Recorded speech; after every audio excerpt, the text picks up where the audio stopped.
بہنیں ماں کا روپ ہوتی ہیں۔ بہن کی شادی کو 6 سال ہو گئے ہیں۔ میں کبھی اس کے گھر نہیں گیا۔ عید، شب رات، کبھی بھی امی یا ابو ہی جاتے ہیں۔ میری بیوی ایک دن مجھے کہنے لگی، آپ کی بہن جب بھی آتی ہے اس کے بچے گھر کا حال بگاڑ کر رکھ دیتے ہیں، خرچ ڈبل ہو جاتا ہے، اور تمہاری ماں ہم سے چھپ کر کبھی اس کو صابن کی پیٹی دیتی ہے، کبھی کپڑے، کبھی سرف کے ڈبے، اور کبھی کبھی تو چاول کا تھیلا بھی بھر دیتی ہے۔ اپنی ماں کو بولو یہ ہمارا گھر ہے، کوئی خیرات سینٹر نہیں۔ مجھے بہت غصہ آیا۔ میں مشکل سے خرچ پورا کر رہا ہوں اور ماں سب کچھ بہن کو دے دیتی ہے۔ بہن ایک دن گھر آئی ہوئی تھی۔ اس کے بیٹے نے ٹی وی کا ریموٹ توڑ دیا۔ میں ماں سے غصے میں کہہ رہا تھا، ماں، بہن کو بولو یہاں عید پر آیا کرے بس، اور یہ جو صابن، سرف اور چاول کا تھیلا بھر کر دیتی ہے نا، اس کو سب دینا بند کر دیں۔ ماں چپ رہی، لیکن بہن نے ساری باتیں سن لی۔ میری بہن کچھ نہ بولی۔ 4 بج رہے تھے۔ اپنے بچوں کو تیار کیا اور کہنے لگی، بھائی مجھے بس اسٹاپ تک چھوڑ آؤ۔ میں نے جھوٹے منہ کہا، رہ لیتی کچھ دن، لیکن وہ مسکرائی نہیں۔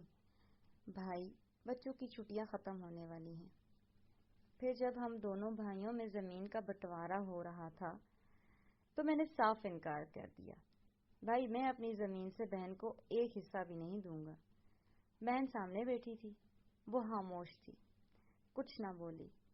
ماں نے کہا، بیٹی کا بھی حق بنتا ہے، لیکن میں نے گالی دے کر کہا، کچھ بھی ہو جائے میں بہن کو حصہ نہیں دوں گا۔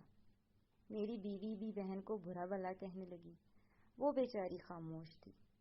بڑا بھائی علادہ ہو گیا۔ کچھ وقت کے بعد میرے بڑے بیٹے کو ٹی بی ہو گئی۔ میرے پاس اس کا علاج کروانے کے پیسے نہیں تھے۔ بہت پریشان تھا میں، قرض بھی لے لیا تھا لاکھ روپیہ کا۔ بھوک سر پہ تھی۔ میں بہت پریشان تھا۔ کمرے میں اکیلا بیٹھا تھا، شاید رو رہا تھا حالات پہ۔ اس وقت وہی بہن گھر آ گئی۔ میں نے غصے سے بولا، اب یہ آ گئی ہے منحوس۔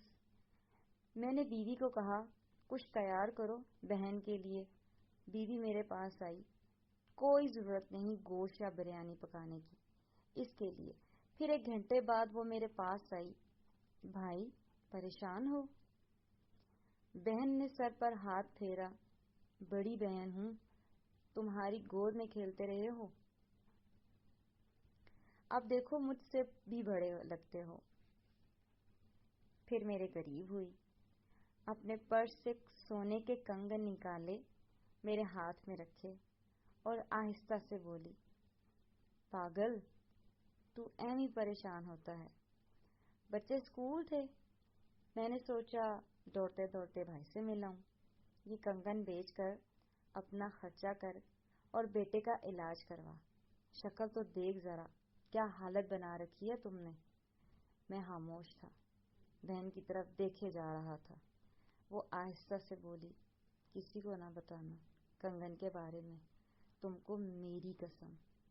میرے ماتھے پر بوسہ کیا اور 1000 روپیہ مجھے دیا جو 150 کے نوٹ تھے، شاید اس کی جمع پونجی تھی۔